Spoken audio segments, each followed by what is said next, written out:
ఇక భూపాలపల్లి సింగరేణిలో ముగిసింది ఎన్నికల ప్రచారం. భూపాలపల్లిలో మొత్తం 13 కార్మిక సంఘాలు పోటీలో నిలిచాయి. 2 ఓపెన్ కాస్ట్ గనులు, 3 అండర్ గ్రౌండ్ గనుల్లో పనిచేస్తున్న సుమారు మొత్తంగా 5,349 మంది కార్మికులు తమ ఓటు హక్కును వినియోగించుకోనున్నారు. ఇక ఇదే అంశానికి సంబంధించి మరిన్ని వివరాలను మా ప్రతినిధి వేణు వరంగల్ నుంచి అందించేందుకు లైవ్లో సిద్ధంగా ఉన్నారు. Venu, good evening. చెప్పండి, రేపు జరగనున్నటువంటి ఎన్నికలకు సంబంధించి ఎలాంటి ఏర్పాట్లు చేశారు? మీ దగ్గర ఉన్నటువంటి అప్డేట్స్ ఏంటి?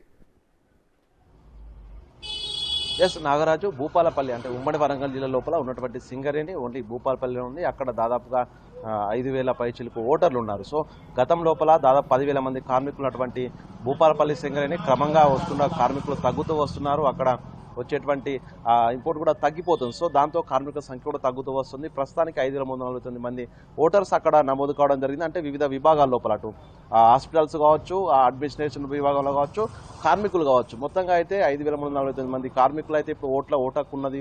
దీంతో పాటు గత కొద్ది రోజుల్లో కూడా ఇక్కడ 13 గుర్తింపు పొందినటువంటి సంఘాలు అయితే పోర్టులో నిలబడబోతున్నాయి. దాంతోపాటుగా గతం లోపల ఇక 2 సార్లు కూడా అంటే 2017 ఎన్నికల లోపల కావచ్చు, 2012 ఎన్నికల్లో కావచ్చు టీబీజీకేఎస్ అంటే బీఆర్ఎస్ అప్పటి టీఆర్ఎస్గా అనుబంధంగా ఉన్నటువంటి టీబీజీకేఎస్ సంస్థ ఇక్కడ గెలుపొందింది. మొదటిసారి ఎన్నిక 2012 ఎన్నికల లోపల 347 ఓట్ల మెజార్టీ సాధించింది. ఆ తర్వాత 2017 ఎన్నికల లోపల 1000 పైచిలకు ఓట్ల మెజార్టీ సాధించింది. అయితే ప్రస్తుతం మాత్రం ఆ పరిస్థితులు లేవనే తెలుస్తుంది. ఎందుకంటే ఇక్కడ బీఆర్ఎస్ నుంచి పోటీ చేసినటువంటి ఎమ్మెల్యేగా ఉన్నటువంటి గండ్ర వెంకటరామరెడ్డి ఓటమి పాలయ్యారు. కాంగ్రెస్ నుంచి పోటీ చేసినటువంటి గండ్ర సత్యనారాయణ ఇక్కడ విజయం సాధించడం జరిగింది. సో ఆ విజయం నుంచి ఆయన పూర్తిగా జోస్తోని ఆ యొక్క 5 గనులు మొత్తంగా 2 ఓపెన్ కాస్ట్ గనులు, 3 అండర్ గ్రౌండ్ గనులు ఉన్నాయి. ఆ గనుల లోపల కూడా గేట్ మీటింగ్ నిర్వహిస్తూ దాదాపుగా ప్రతి ఒక్క కార్మికుని ఆయన తట్టడం జరిగింది. అయితే పూర్తిగా సింగరేణి లోపల భూపాలపల్లి లోపల దాదాపు 4 అంశాలు డిమాండ్లు అయితే ప్రధానంగా ఎన్నో ఏళ్ల నుంచి వినిపిస్తున్నాయి. ప్రధానంగా వారికి సంబంధించి ఇన్కమ్ ట్యాక్స్ సంబంధించి, ఎందుకంటే కోల్ ఇండియా లోపల ఇన్కమ్ ట్యాక్స్ రిఫండ్ ఉంది. ప్రస్తుతం సింగరేణిలో మాత్రం రీఫండ్ లేకపోవడంతో దాదాపుగా ఒక్కొక్క కార్మికుడు సంవత్సరానికి 3 నెలల జీతాన్ని ఇన్కమ్ ట్యాక్స్ రూపంలో కోల్పోవాల్సి వస్తుంది. సో అదే ప్రధాన డిమాండ్ ఉంది. అయితే గతం లోపల ఉద్యమ పార్టీగా ఉన్నటువంటి టీఆర్ఎస్ కేంద్రంతో పోరాడి ఆ యొక్క ఇన్కమ్ ట్యాక్స్ లేకుండా చేస్తాము, రీఫండ్ ఇస్తామని చెప్పి 2 సార్లు కూడా ఇక్కడ విజయం సాధించడం జరిగింది. అయితే ఈసారి రాష్ట్రం లోపల బీఆర్ఎస్ ఓటమి పాలవడం, కాంగ్రెస్ అధికారంలోకి రావడం, ఈసారి ఐఎన్టీయూసీకి ఇక్కడ గెలిచే అవకాశాలు అయితే కనిపిస్తున్నాయి. దాంతో పాటుగా ఇక్కడ ఒక ప్లస్ పాయింట్ ఏంటంటే గండ్ర సత్యారావు కాంగ్రెస్ నుండి గత కొన్నేళ్ల నుంచి కూడా సింగరేణి లోపల ఆయన ప్రత్యేక ముద్ర వేసుకున్నారు.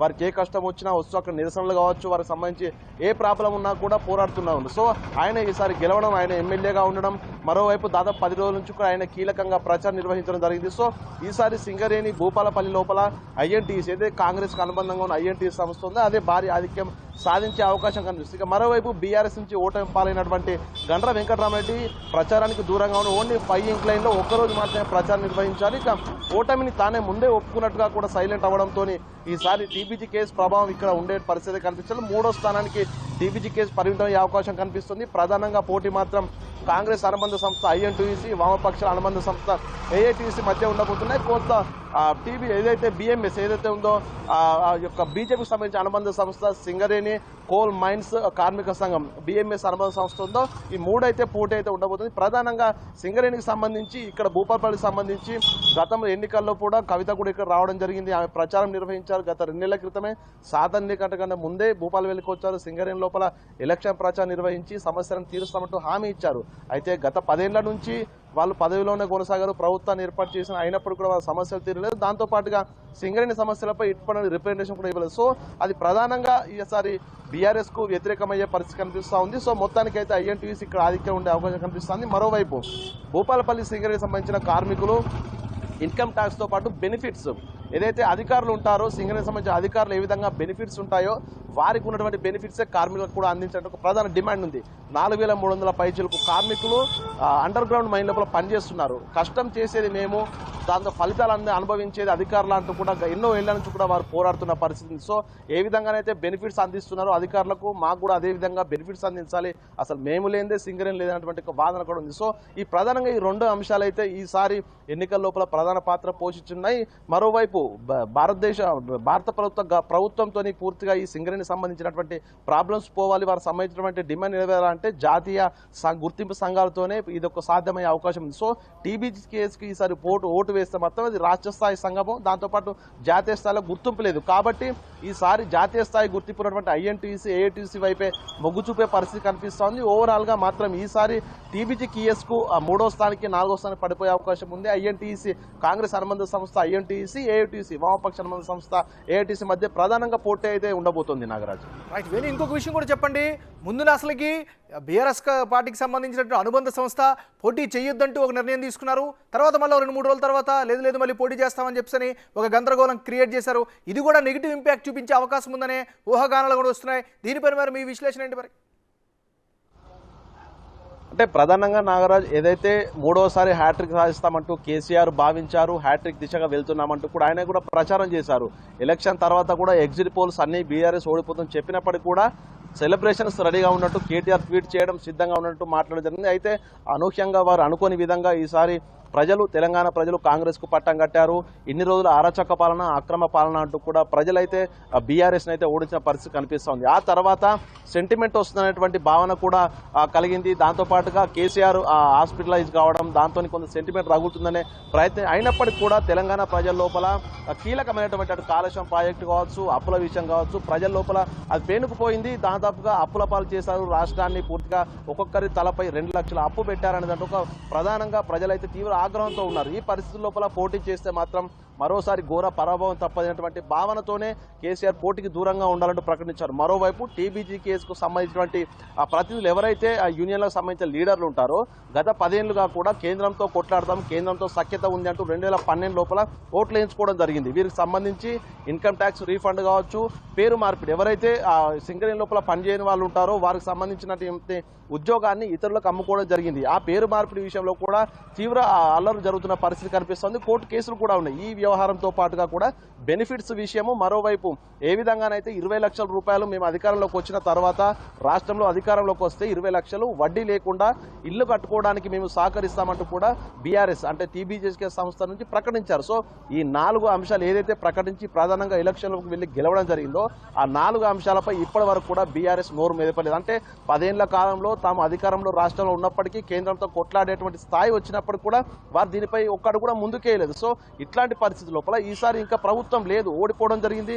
తెలంగాణ ప్రజలు బీఆర్ఎస్ ను, కేసీఆర్ ను తిరస్కరించారు.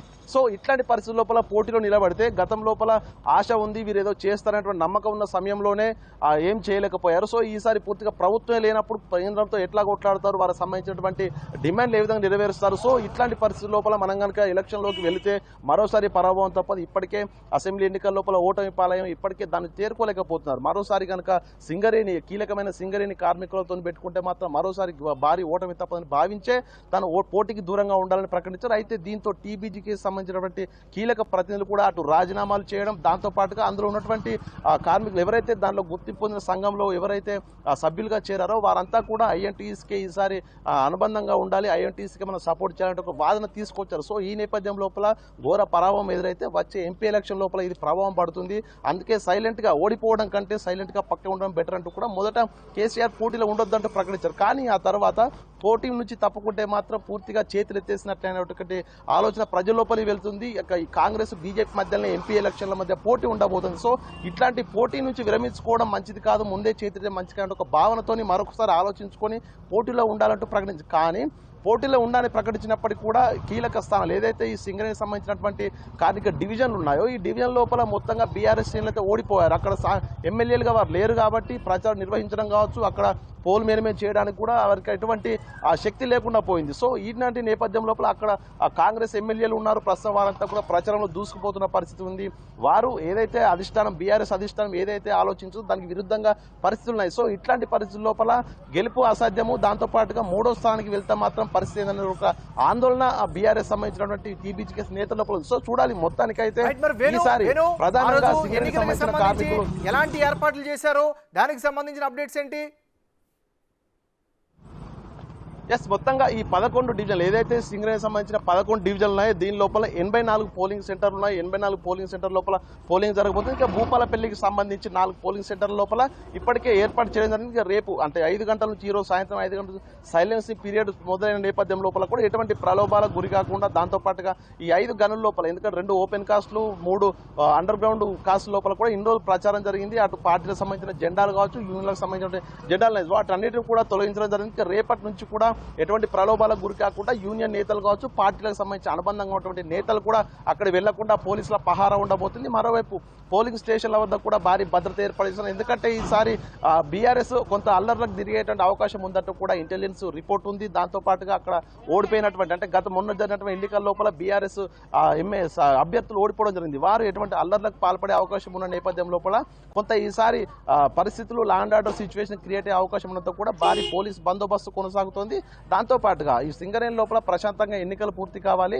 ఈ యూనియన్లకు సంబంధించి నేతల మధ్య గొడవలు ఉన్నాయి కాబట్టి ఎటువంటి అవాంఛనీయ ఘటనలు కూడా అయితే పోలీసు భారీ భద్రత కొనసాగుతుంది. ఇక రేపు సాయంత్రానికి పూర్తి స్థాయి లోపల పోలింగ్ మెటీరియల్ అయితే ఆ యొక్క ఏదైతే పోలింగ్ సెంటర్లకు చేరబోతుంది. ఆ తర్వాత 27న సాయంత్రం వరకు కూడా ఈ పోలింగ్ పూర్తయ్యే వరకు కూడా కట్టుదిట్టమైన ఏర్పాటు అయితే కొనసాగుతున్నాయి. మరోవైపు సింగరేణి ఉన్నటువంటి పోలింగ్ స్టేషన్లు ఈ సింగరేణి సంస్థలు కూడా ఏజెన్సీ ప్రాంతాల్లోనే ఎక్కువ ఉన్నాయి. సో ఇట్లాంటి నేపథ్యంలో సాయుధ బలగాల పహారా అయితే కొనసాగుతోంది. Nagaraj, right, thank you Venu updates అందించినందుకు.